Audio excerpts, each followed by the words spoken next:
नमस्कार, मी राजेश भोसले. करण थापरने ज्यावेळा बाळासाहेब ठाकरेंची मुलाखत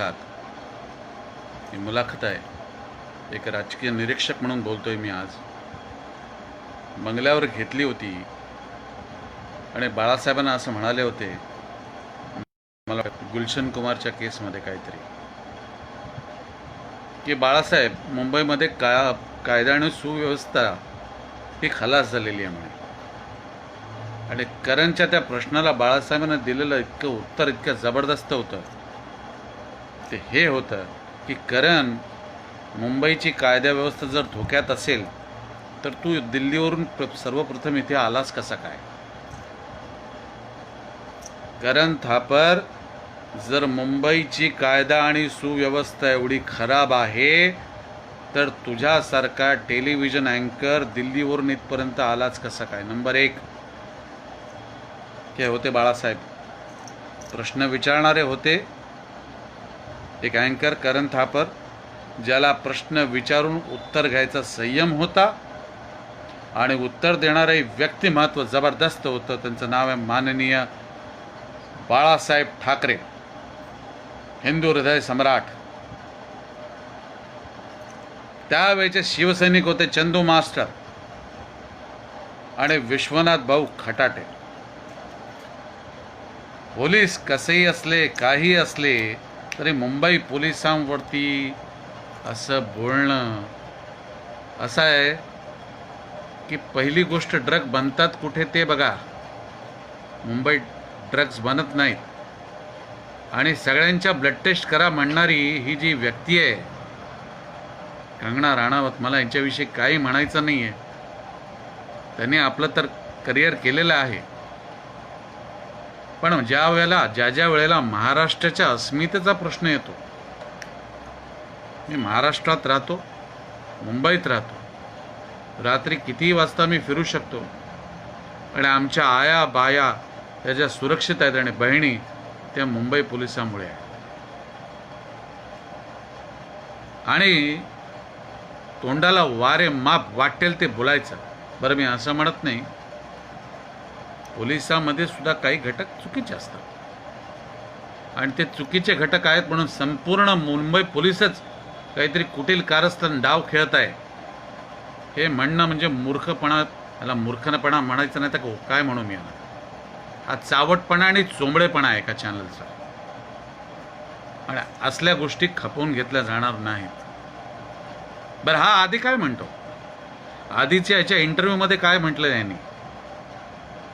that there are some elites who are in the industry who destroyed Sushant Singh Rajput career. ठीक आहे, तो म्हणालास. त्याच्या आधीपासून मग भटांना बोलवलं, चोपडांना बोलवलं, सगळ्यांना बोलवलं, कारण तू सुरुवात तिथून केलीस. लक्षात घे. ओरडतोयस, किंचाळतोयस, अजून सभ्यपणाने तुझी भाषा लक्षात घेतली जाते, हेही लक्षात ठेव. पण मुंबई पोलिसांवरती जर तू सारखे आरोप करत असशील आणि त्यांना चुकीचा ठरवत असशील तर बाळासाहेबांचे शिवसैनिक अजून जागृत आहे, ते लक्षात ठेव. आणि काय सांगतोस, 99% इंडस्ट्री ड्रग घेते ते? हा राजेश भोसले हा टीचर आहे, त्याच्या घरात कृष्णाचं मंदिर आहे, ड्रग घेत नाही. आणि जी फार्मा इंडस्ट्री जी सगळ्यात करप्ट, त्याच्यावरती का नाही रे बोलत तू चोमड्या? मला सांग, जे 5 रुपयाची गोष्ट 5,000ला विकली जाते त्याच्यावरती तुझं थोबाड गप्प काय? बरं, सरकारला कुठल्या याच्यावरती धारेवर धरायचं हे तुला माहित नाही?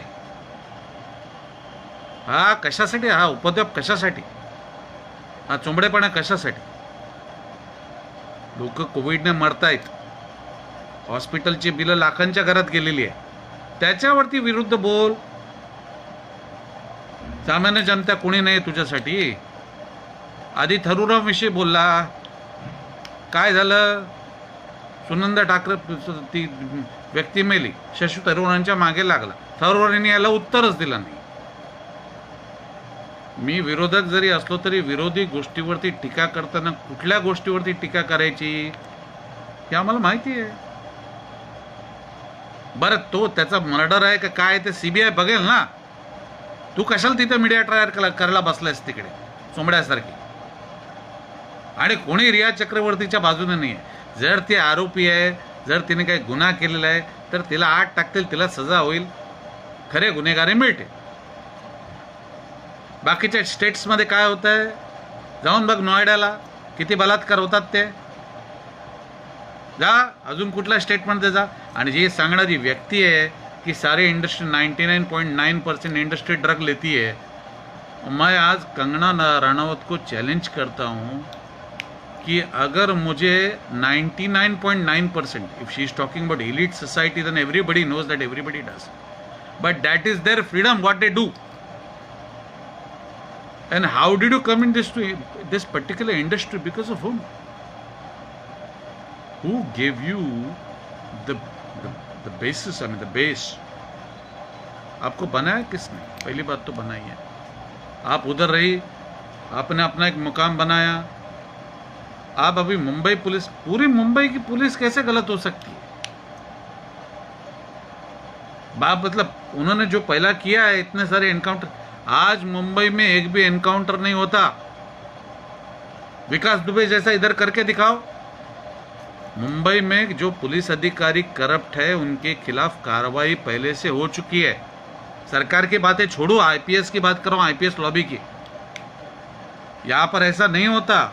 किसी को रात को भी पुलिस थाने में बुलाया नहीं लेके जा सकता कोई भी व्यक्ति, एक स्त्री को, पर स्त्री को.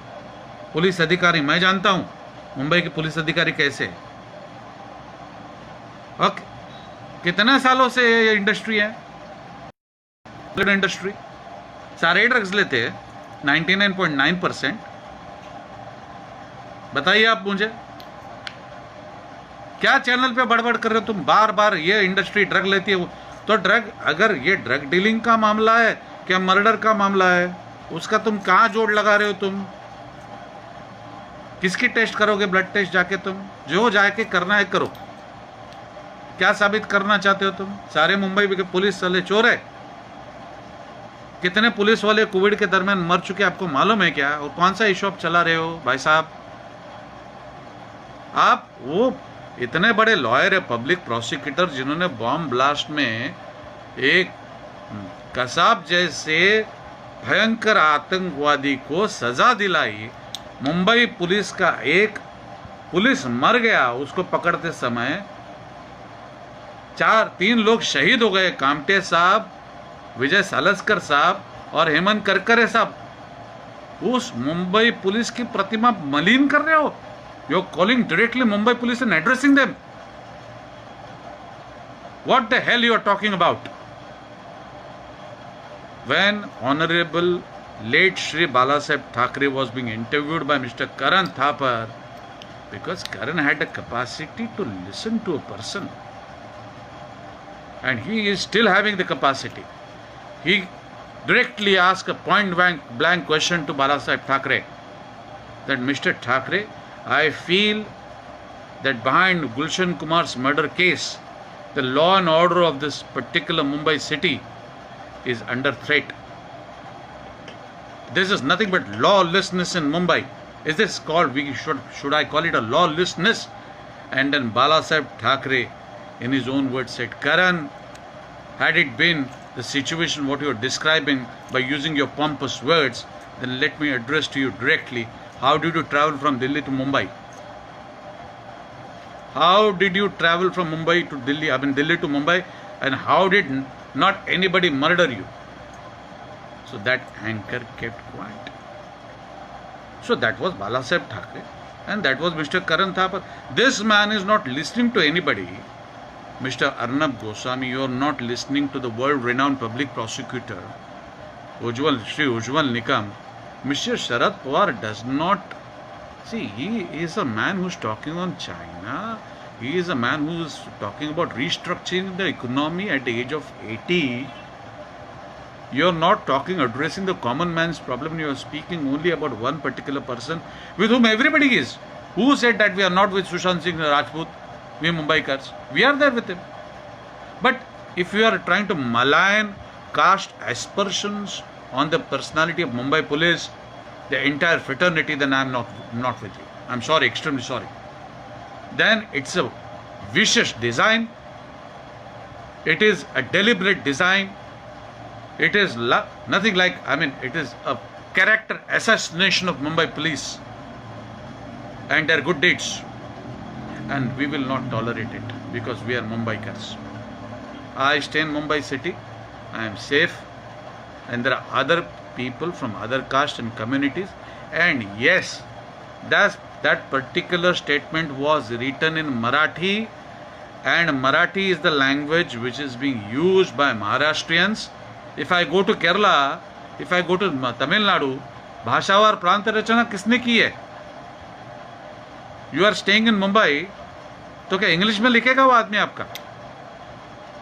The cops stay in Maharashtra, they will be speaking in Marathi only, they will not be addressing in Hindi. मैं भी अगर पुलिस स्टेशन में जाता हूँ और मैं हिंदी में बात करता हूँ, इंग्लिश में बात करने के लगा तो मुझे वो कहते हैं सर मराठीत बोला, तुमचं मराठी चांगलं आहे. बिकॉज भाषावर प्रांत रचना जो है वो पहले से है. तमिलनाडु में जाके आप बात करो, हिंदी में बात करो, आपकी बात सुनी जाएगी क्या? आप जाओ उधर केरला में जाओ, केरला में करो ना, जाके इंटरव्यू करो, देखो आपका क्या होता है. वो ऐसा मत करिए, आपको रिस्पेक्ट है, आप बहुत अच्छे पत्रकार है, मीडिया ट्रायल मत चलाना.